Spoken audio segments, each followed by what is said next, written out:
fans align. In red and white they always shine. With every pass it feels divine. Arsenal's on my mind.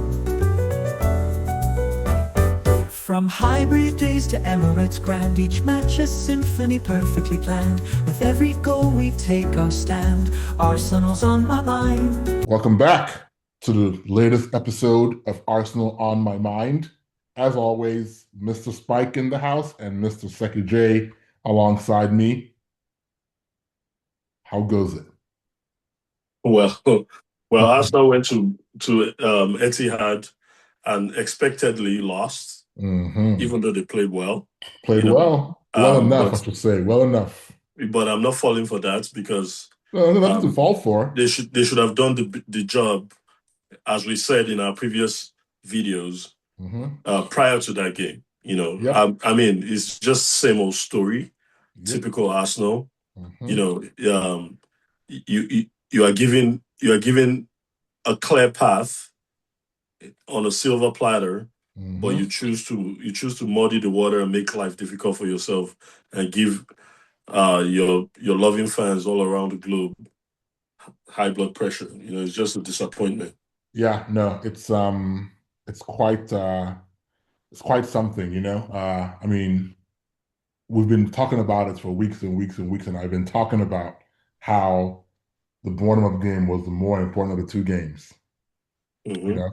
Because I believed, and you believed as well, that City would beat us in their house just because, we're not at our best and they are in better form and they are the champions. They should. No, they are not the champions. Liverpool is the champion. That's true. Everyone forgets that, but they get a pass because they're Liverpool. If it was Arsenal that didn't hold up or end of a challenge like this, it would be the end of the world. Anyways, we kind of knew that City would beat us, or at least it would be a draw. That I don't think any of us saw us beating City, which is why we were so adamant that we had to win that Bournemouth game, or at least if we had even picked up a point in that Bournemouth game, right? Things would be a little bit better. Just a little bit better. We needed to come out of this City game with the idea that even if City won their game in hand, we would still be ahead. 3 points would have been great. 1 would have been something. But to be even with them when they beat the brakes off of Burnley on Wednesday, I'm calling it right now, they're going to beat them over Burnley. When they do that, they're going to make up a goal difference and go top. I mean, at the end of the day, as I've been saying, and all season, and I'll keep saying, I don't care what others do. I care now. I always cared. Is what we do, and City has shown time and time again that when their destiny is in their hands, they take it. Yep. Well, I mean, at this point, so right now, am I enthusiastic about the rest of the season? No, absolutely not. Because do I think City is going to slip up and give us a chance? No. And even if they do, I don't think they'd even take advantage of it. Because let's look at it, right? Our next game, City plays Burnley on Wednesday, their game in hand. I always thought it was Crystal Palace all along. I don't know how the schedule got changed and became Burnley, their game in hand. But whatever, they're playing Burnley. So by the time our game comes on Saturday, we will most likely be second place on goal difference, right? We're playing Newcastle. That's a tough game. Tough game. Unbelievably tough. I won't be surprised if Arsenal goes and lose that game. Dude, forget about surprise. I think we're not going to win that game.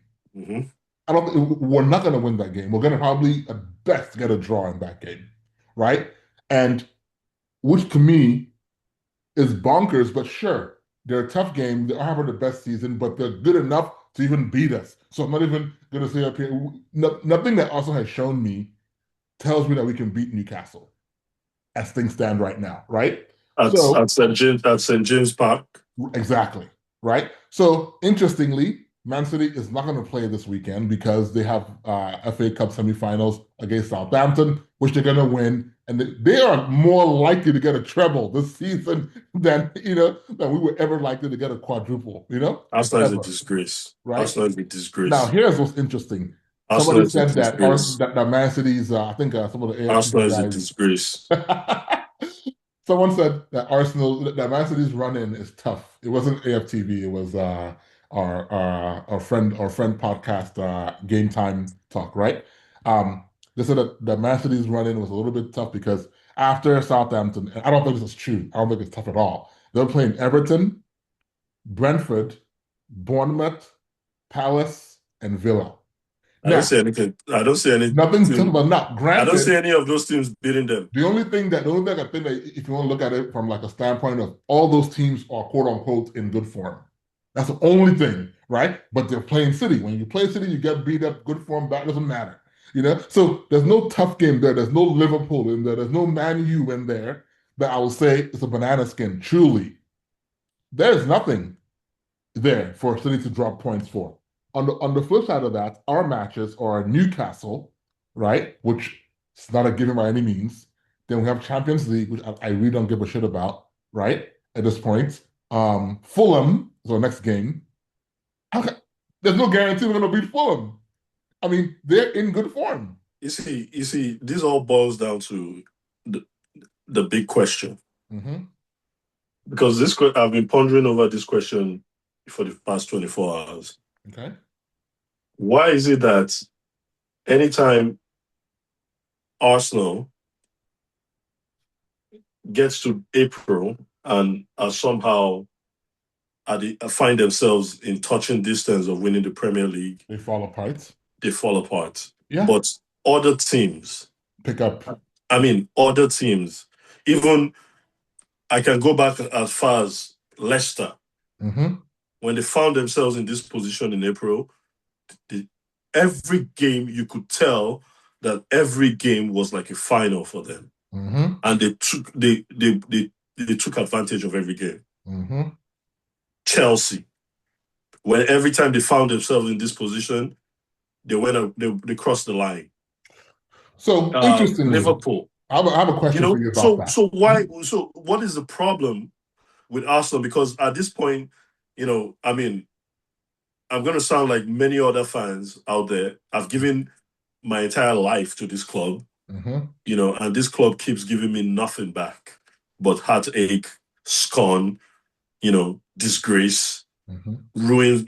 Arsenal has ruined my summer for over 20 years, So, I mean, the question now is, one, is it that the club has suddenly lost that DNA, that championship DNA, or do we keep recruiting the wrong kind of players that cannot stand the test of the gruesome, schedules, especially when it's crunch time, right? Or is it that we have a coach that is not good enough to deliver that championship, or do we have a board or a recruiting team that is just not, that they just don't get us the right kind of players to get us across the line? You see, all these questions need to be answered at some point, because now it's becoming like a ridiculous joke. It is. And interestingly, right, and I agree with everything you just said. I agree with wholeheartedly, right? It's kind of crazy. Now, let's put it in perspective, right? April is the business end of the season, right? So, ideally, you would want to be, if you're in a title race. So I think about 2 years ago, 3 years ago, maybe not last season particularly, but the season before that. Then I think back to the later Wenger years, and the time that I think about April, that's when April became an issue for Arsenal, right? And I think there's two things that I think is causing it. One is, yes, the pressure. Each time we don't win anything, the pressure keeps adding up, right? So there is pressure. Now, should they handle it? Of course. Should they give a shit about that? They shouldn't, right? But there's pressure. So I'll give that. But the other thing is that, and this is one similarity between Wenger and Mikel that I don't like. And it's funny, Someone mentioned that I keep calling him by his first name. I'm like, yeah, I'm calling by his first name, Mikel. You know, right? There's two things that have a similarity of. They think they're too cute. Like they think they have some little extra trick that no one else is able to see or understand, and no one gets them because they're unique, you know. And Wenger proved it for many years, but then towards the end of his Arsenal time, that cuteness became very annoying for us fans, you know. Mhm. And Mikel thinks the same thing too, you know. He thinks he's too good. He has these mind games and these little shimmies that he can do that will shake out, and hopefully the players pick up on that and display on the field. But the thing is, to win a championship, right, you have to be direct with your players. There's no cuteness about it. You know, like just be direct. Don't play with the press. Don't play these games. Don't tell anyone to bring their lunch and dinner. No, just buckle down and shut all those things out. I mean, I don't know if this is real or not, right, in terms of his reasoning behind it, but apparently at the start of that City game, when Mikel walked through the tunnel, he had an Arsenal bottle in his hand. Now, that could just be the water to give the coaches in his Arsenal dressing room, right? But to me, that's more mind games. I get what you're trying to be too cerebral, you know, because this whole thing about Man City and the fan that had the bottle, all that, so you bring your own bottle to try to, dude, just focus on football. I agree. And win the matches, you know? And I agree. Talk about this match now, right? I mean, I ended up joining like a live watch along with Game Time Talk during this game. And I was the only Arsenal fan there, of course. And I mean, they were all rooting for Man City, you know? Of course. And I kept, of course. And I watched this game with them, you know, and I kept thinking, like, we're not going to win this game. I knew that from first. No. It's one thing to know ahead of time, but I knew we were going to win this game as the game was going on. I'm like, our best hope in this game is a draw. Mm-hmm.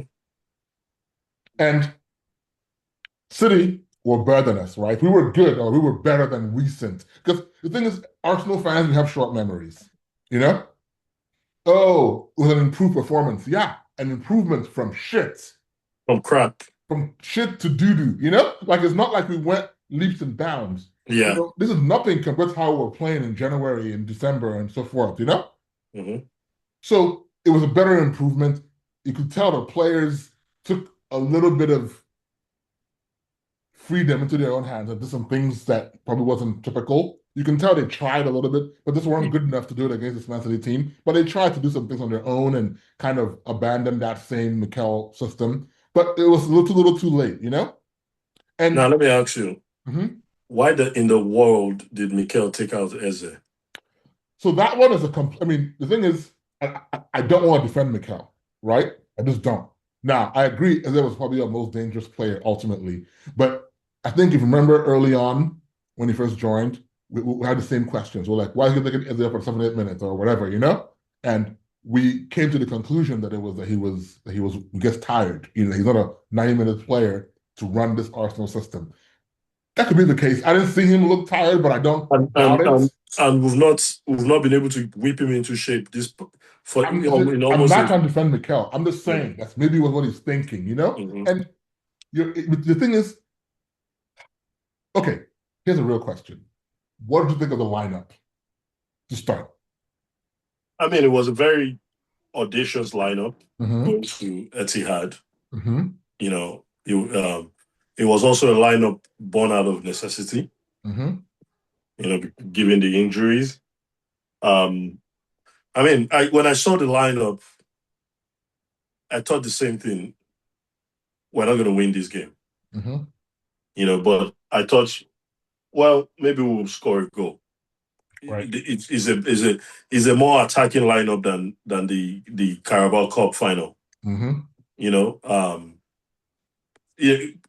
I didn't feel I was indifferent about the lineup. It didn't sway me one way or the other. Okay, so big I call, right? I just felt well, it's based on injuries, given the form. But I was a little bit surprised to see Odegaard there. No. I wasn't surprised about that at all. I believe Odegaard Well, was well, fit I'll put it. for the Champions I League was game. surprised to see Odegaard, Madueke, and Eze Mm-hmm. all starting. Yeah. I thought, and it showed because Martinelli is a more defensive winger, right? Then who? And than any of our wingers, Okay. you know. And the first goal they scored, the chest down that I don't even know. I think it was Nunes that chested down for Cherki, and Cherki just went and messied our defense and scored. Mm-hmm. Eze was sleeping.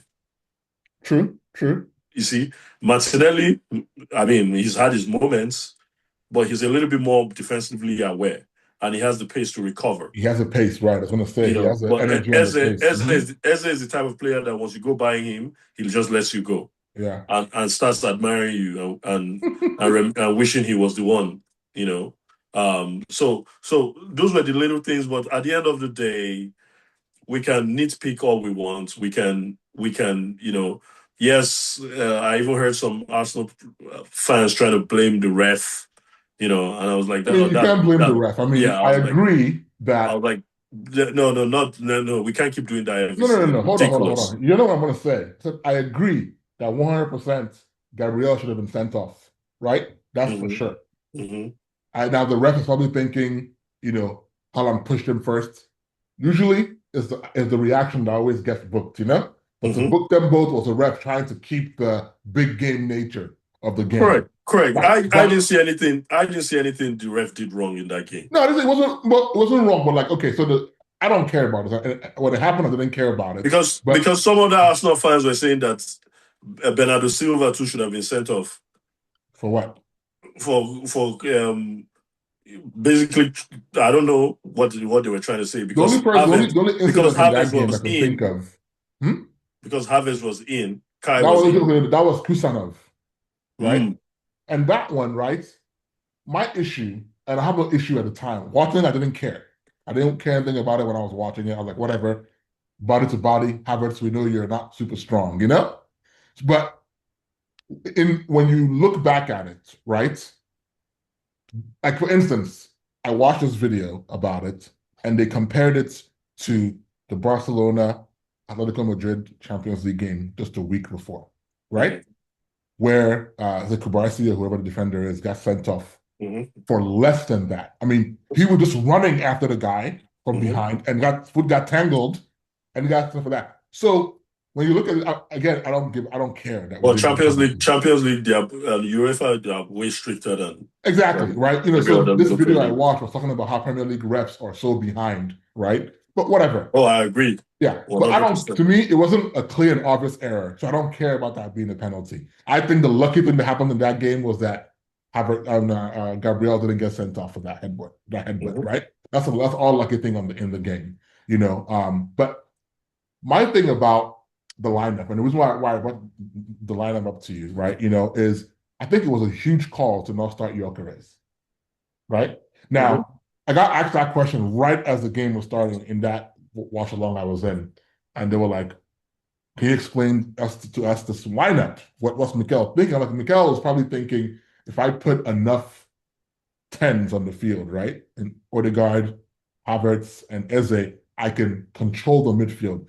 And they were like, you can't control City's midfield. I'm like, yeah, not control it and like boss it, but force the game to be played in the middle of the field, right? So that you can have some openings on the wing, maybe, is what I'm thinking, or just try to have more attacking players in rotation throughout. That's what he was thinking, And then when Havertz scores that goal, all of a sudden it seems that's the right decision, to start.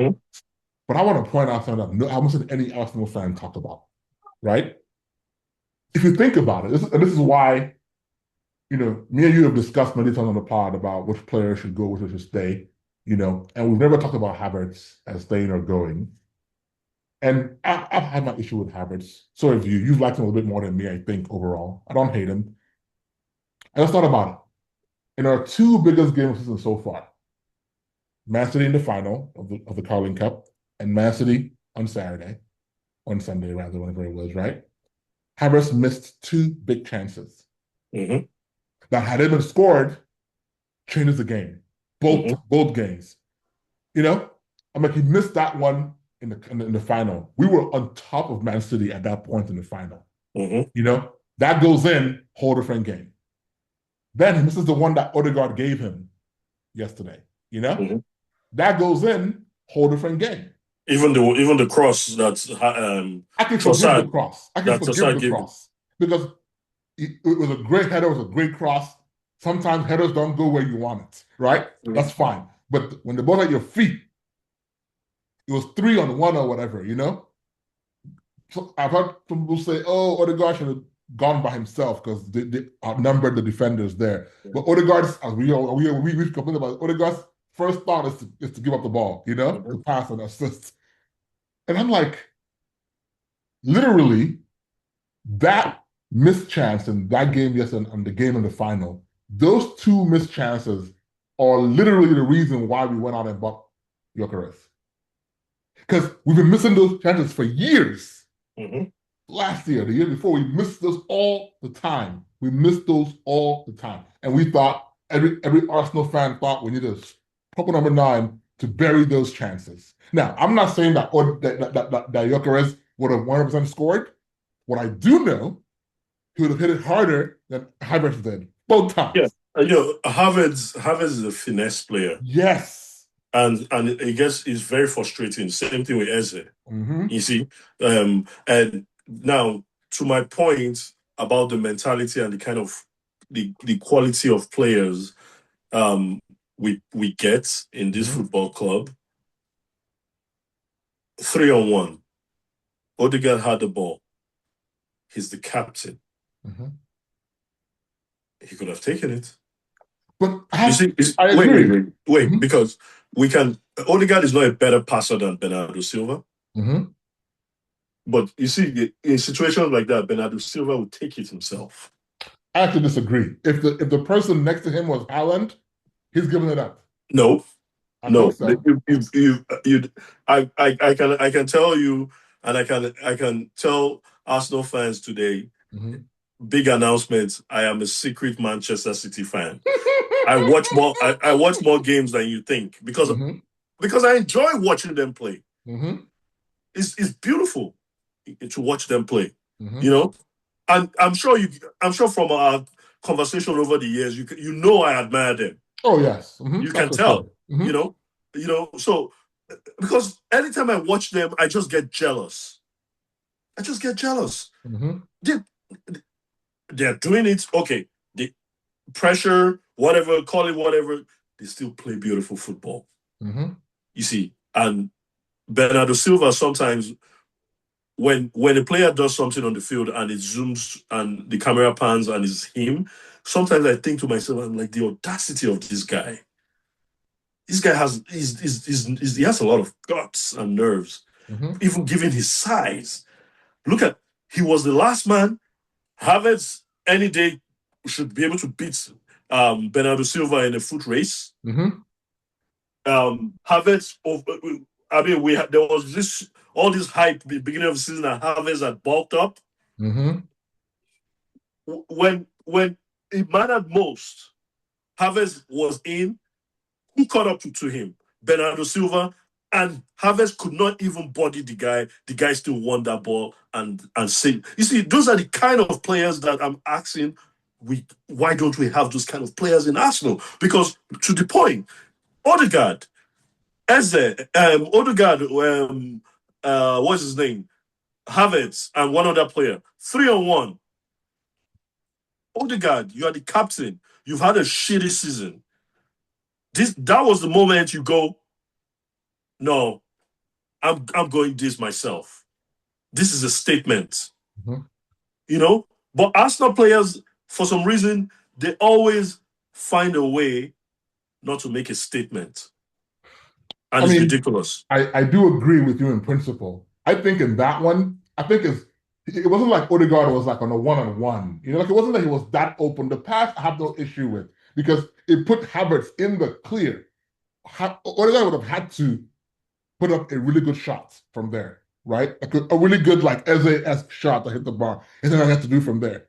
Havertz had a relatively easy tap in. So I have no issue with that pass. And yes, I know Odegaard, if his confidence was higher, perhaps he would have shot from there, right? But the issue is in Odegaard, I'm going to carry this cross for him. I want to absolve him from that particular situation. Havertz should bury because the defender was blocking Donnarumma. Yes. And Havertz was making that run in. Mm-hmm. So when Odegaard lays the ball, it's Havertz and Donnarumma one-on-one, right? Yes. I'm not saying it's a bad pass. Okay. I'm saying in that moment, as the captain of the football club, we have been chasing this for the past 5 seasons. That was the moment you make your statement and say, this is why I'm captain. So if he shot that ball and missed, he doesn't have to shoot. We would be complaining that he didn't. He doesn't have to shoot. He can try and shimmy that defender and get a penalty. Okay. You see, he could, or he can try and take it round the defender and Donnarumma. There are options. Just show some freaking balls. So interestingly, and again, this is just, I think because of how long we took to shoot this pod, I got to, consume a lot of, external content about this match. And there was a moment that somebody called out as well. It was right before City's second goal, right? And when O'Reilly had the ball, on his left side of in their half. Huh? Mm-hmm. You saw that? That he dribbled past two over. No, not even that. He did that, but that was after the goal. This is like for the goal, right? That literally, as he was progressing into our half, Odegaard was pointing at Martinelli and shouting like, fall back, go back and cover that side. And Martinelli, for whatever reason, when he was tired, I don't know, didn't do it, which allowed O'Reilly to bring the ball almost all the way into our box, then try and cross him and whatever. So the thing is, I'm an Odegaard fan, and I agree that he's been off form and he's been playing well recently, but he tries these things, right? And I don't know if it's that he doesn't have the air, to really get players to really be like, yeah, I'm going to do this for you because you're my captain. And he doesn't come across as that kind of captain where players are willing to die for him or react to him, right? Which is, I think, we all were surprised when he was made captain, because he doesn't seem like kind of. I think Mikel made him a captain, again, trying to be cute, right? Is the idea of making your most important fulcrum piece your captain versus an emotional leader. And, some coaches give captains, for various reasons. To your point, Pep's captain in Silva is not a rah guy, right? So it's fine, so I think nothing wrong with that. But with Silva, he lets the football do the talking. And hey, let's be real. Now look at Odegaard. Odegaard immediately was doing the talking. Immediately after the game yesterday. Mm-hmm. Hey guys, I know this was not the result we wanted. Yeah. Shut the fuck up. And we don't want to hear it. No. Arsenal players talk too much. No. I guarantee that one was probably an obligatory thing done by the team. I don't think he wanted to do it. I mean, that happens all the time. But either way, though, we've been talking about this game and how it went and how, we looked in the game and how Man City looked. And yeah, it was a tight game. Had we beaten Bournemouth, we would be almost celebrating this loss, right? In a weird way. We'd be like, yeah, we lost, it was a good game. It was a good spectacle. It wasn't a boring game by any means, But that Bournemouth game and all the results to this point sours all that, obviously, right? I mean, our April has been absolutely atrocious. Southampton, 2-1. Sporting CP, 1-0. Bournemouth, 2-1 loss. Sporting CP, 0-0. Man City, 2-1 loss. I mean, we've not scored more than one goal in any game in the month of April. In any game. April sucks. Yes, for Arsenal, and it's mind-blowing. I mean, I already said we lost the title last week. So today, I'm saying that, I'm going to just double down. It's done. This is yeah. So the trophyless season, we're not winning the Champions League. Even if we manage to squeak by Atletico Madrid, we're not winning that shit. No. So, and And I'm sorry, very guys. disappointed. Sorry, we're not being negative. We're just being real because we've seen this movie over and over and That over is and over the and over and biggest over. compliment I always get about this our podcast is that you and I are quote unquote non-delusional Arsenal fans. And I take pride in that. I don't know about you, but I do. You Oh know? yeah, I mean, I've always been one Arsenal fan that has been anchored, Mm-hmm. and sometimes people ask me, "Are you really an Arsenal fan?" Because how critical I am, but I think I'm caught of the same mold with Thierry Henry, because those were the era that we grew up watching Mm-hmm. Arsenal. And Thierry Henry too, if you hear him speak sometimes, you think he's an Arsenal hater, but he's just born out of pure love Mm-hmm. and frustration because we know that this team can be so much more and this club can be so much more. And unfortunately, we found ourselves, in the era of a Michael Jordan of a coach Mm-hmm. in Pep Guardiola, and we are his Pistons, Mm-hmm. and that's just how it goes. But yeah, absolutely. Well, I'm gonna run through my ratings for this game real quick. Just because I think it's important to kind of put out there how I really felt about the performance. Yeah, it looked good on paper, but I gave Raya 6. Didn't have really a save to make. Couldn't do anything about any of the goals. Whatever. I gave Mosquera a 5. He had a really tough time. I mean, Oh, we complained about Ben White being off form, but boy, Doku big cooked him. call playing him against Doku. I mean, that is Doku, just insane. Doku cooked him. Mikel, crazy call. Saliba and Gabriel gave him both 5s.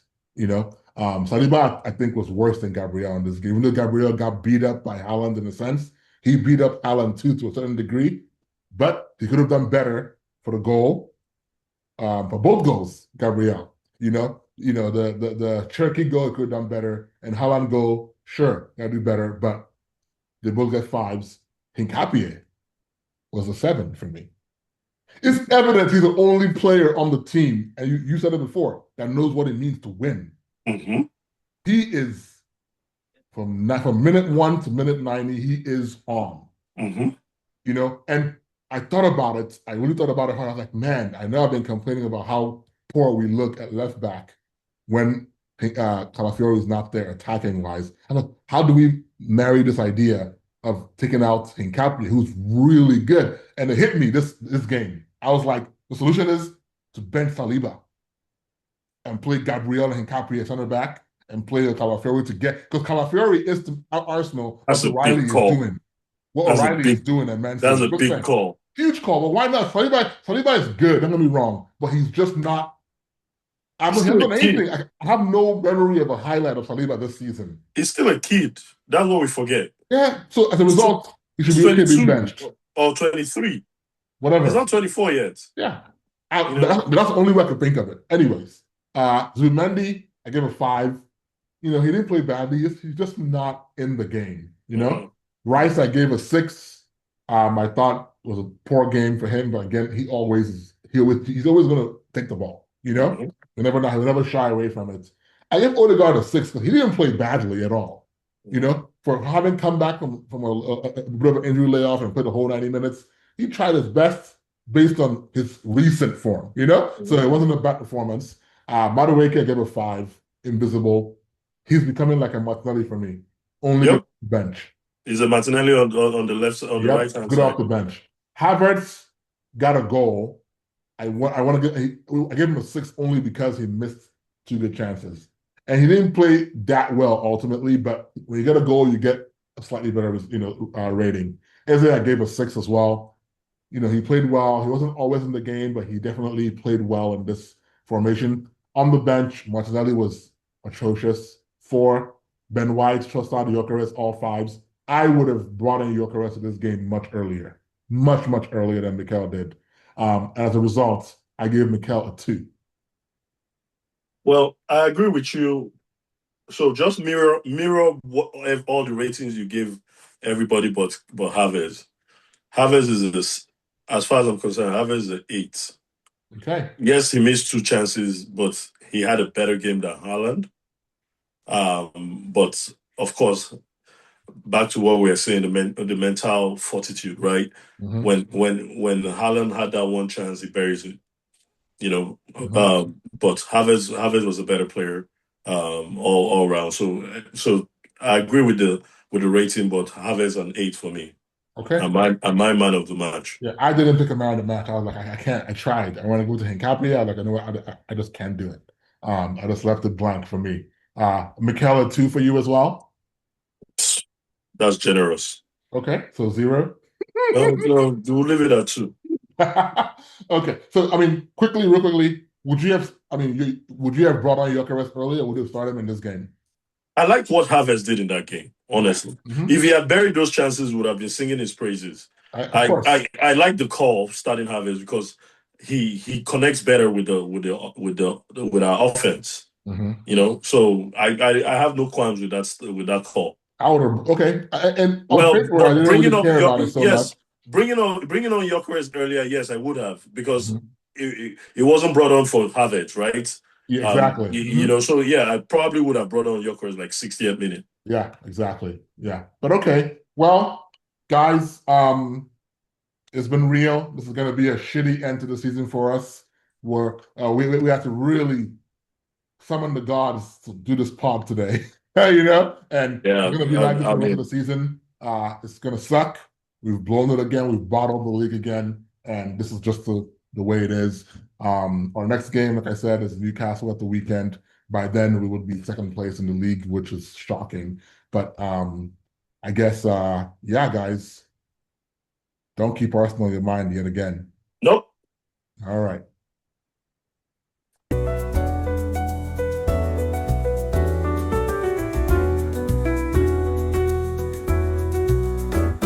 Under floodlights, the fans align. In red and white, they always shine. With every pass, it feels divine. Arsenal's on my mind. From hybrid days to Emirates grand, each match a symphony perfectly planned. With every goal, we take our stand. Arsenal's on my mind. Oh, Arsenal, you never fail through rain and sun. Our steadfast sail